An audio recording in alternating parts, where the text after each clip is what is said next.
Bonjour à tous. Alors, après un marathon de quasiment 6 mois de formation et coaching déviation, j'aimerais revenir sur un truc qui m'a frappé et qui semble poser beaucoup de problèmes, autant sur la méthode, sur la formation, sur la traçabilité, bref, un peu tout quoi. Je vais vous parler du vide de ligne. Je vais vous proposer une série de vidéos et où je vous donnerai ma vision du vide de ligne. Je vous donnerai des outils et des techniques pour consolider tout ça. Donc vous pourrez prendre tout ou juste un petit morceau, en fait vous faites comme vous voulez. Donc je vous propose de commencer tout de suite. Alors le vide de ligne, qu'est-ce que c'est? Pour répondre à cette question, on va aller regarder dans notre référentiel préféré les BPF, les bonnes pratiques de fabrication. Donc c'est une combinaison de mots, vide de ligne, qui ne se présente pas très souvent, en effet, puisqu'elle revient 3 fois. Alors 2 fois de suite au chapitre 4, documentation, donc en 4.19, instructions de conditionnement, donc là ça parle en gros de tout ce qui doit être dans les instructions de conditionnement. Et donc au point F, on trouve les vérifications à mettre en œuvre pour s'assurer de l'élimination de tout produit, document ou composant précédent non requis au niveau des équipements et du poste de travail. Vide de ligne. Et que ces derniers sont propres et adaptés à l'usage. Et ensuite au point G, donc les précautions particulières à observer, y compris un examen minutieux et préalable au démarrage des opérations de la zone de conditionnement et du matériel pour s'assurer du vide de ligne. On trouve une autre occurrence, comme j'ai dit, au chapitre 5 production, en 5.50 opération de conditionnement, donc quasiment tout le vide de ligne dans les BPF est ségrégé au conditionnement.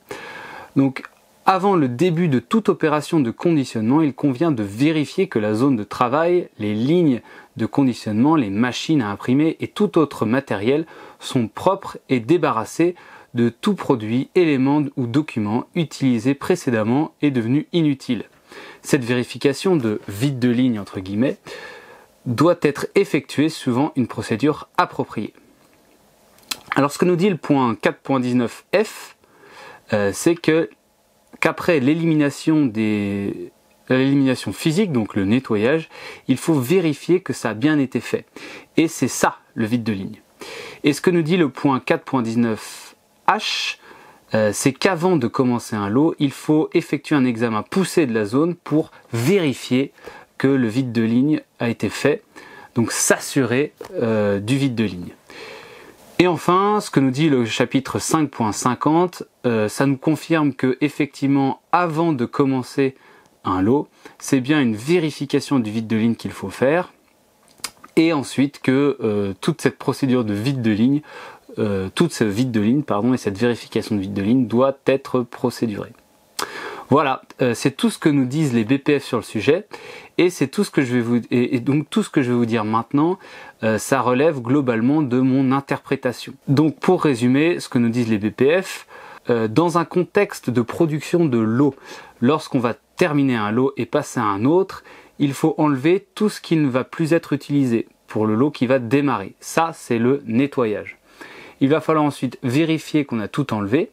Ça, c'est le vide de ligne. Et avant de partir, il va falloir revérifier qu'on est nickel, prêt à partir. Et ça, c'est la vérification de vide de ligne. Attends là.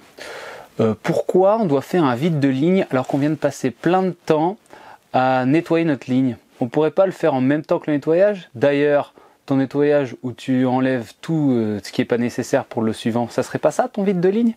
En plus, ça t'économiserait quelques visas, tout ça, non? Très bonne question. Alors, le vide de ligne est un instant d'intense concentration.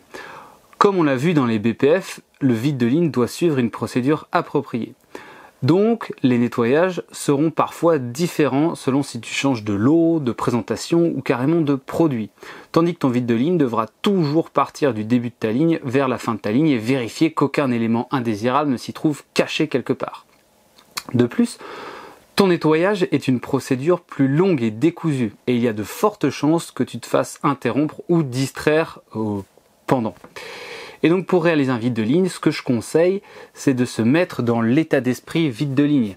est de fermer physiquement la ligne avec du rubalise ou un cordon de stérilisation, de couper son téléphone et là de se lancer dans son vide de ligne. L'objectif, c'est de ne pas être interrompu pendant le vide de ligne et de ne pas perdre le fil de sa routine. Donc celui qui commence le vide de ligne, c'est toujours celui qui le termine. Et pour réaliser un vide de ligne, on doit être formé et habilité. On reparlera de ça un peu plus longuement dans une prochaine vidéo. Mais si on n'est pas habilité, une personne habilitée vérifie notre vide de ligne. Donc la vérification du vide de ligne doit être réalisée par une personne différente de celle qui a fait le vide de ligne. Bah pourquoi ? Eh bien tout simplement parce que deux personnes différentes ont beaucoup moins de chances de prendre les mêmes raccourcis.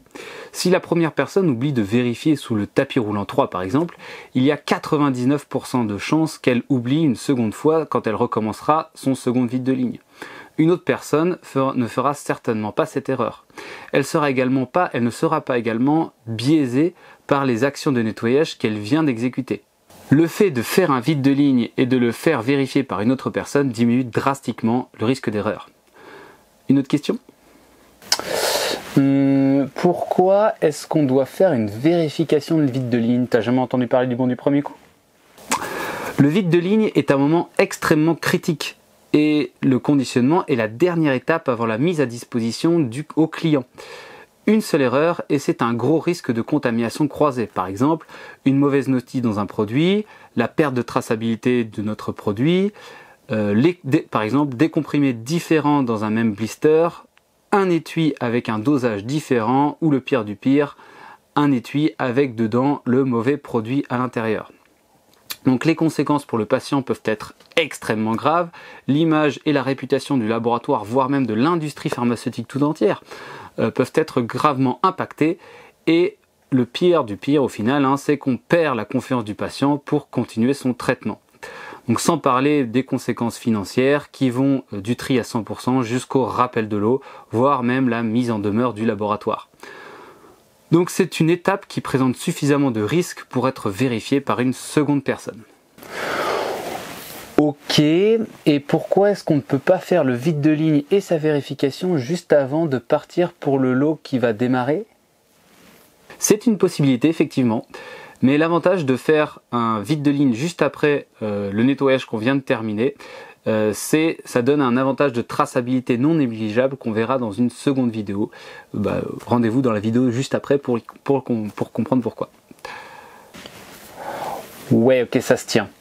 Mais bon, du coup, il faut quand même un paquet de personnel pour faire tous ces vides de ligne et ces vérifications. C'est sûr, mais pense aux bénéfices du risque évité. Une seule erreur, et c'est à coût de milliers, voire de dizaines de milliers d'euros que tu répares. Un tri complet d'un lot, c'est minimum 3 opérateurs sur 1 voire 2 shifts que tu vas mobiliser. Erreur que tu aurais pu éviter grâce à seulement 15 minutes du temps d'un autre opérateur. Sans parler des coûts incalculables sur l'impact de l'image du laboratoire. Et c'est également vrai pour les opérateurs en formation.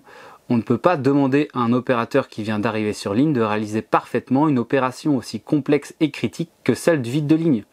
Prendre le temps de former et de se former correctement et faire vérifier quand c'est nécessaire et on sera gagnant sur le long terme.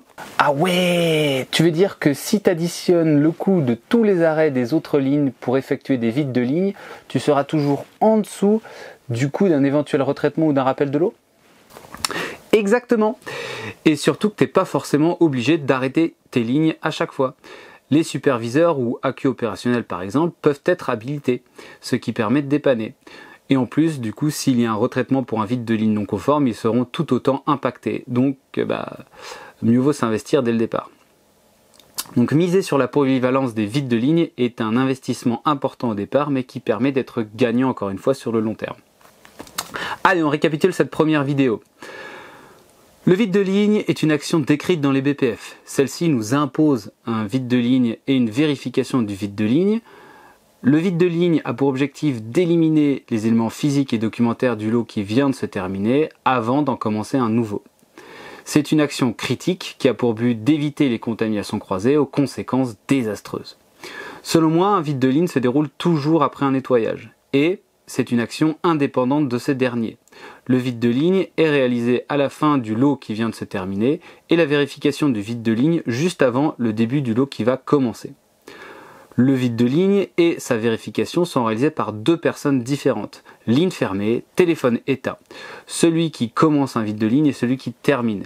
Et une personne qui n'est pas habilitée au vide de ligne doit impérativement se faire vérifier son vide de ligne par une personne qui l'est. Voilà, c'est tout pour cette première vidéo. J'espère que vous avez appris quelque chose ou au moins consolidé vos bases. Et on se retrouve pour une seconde vidéo. Merci à tous. Au revoir.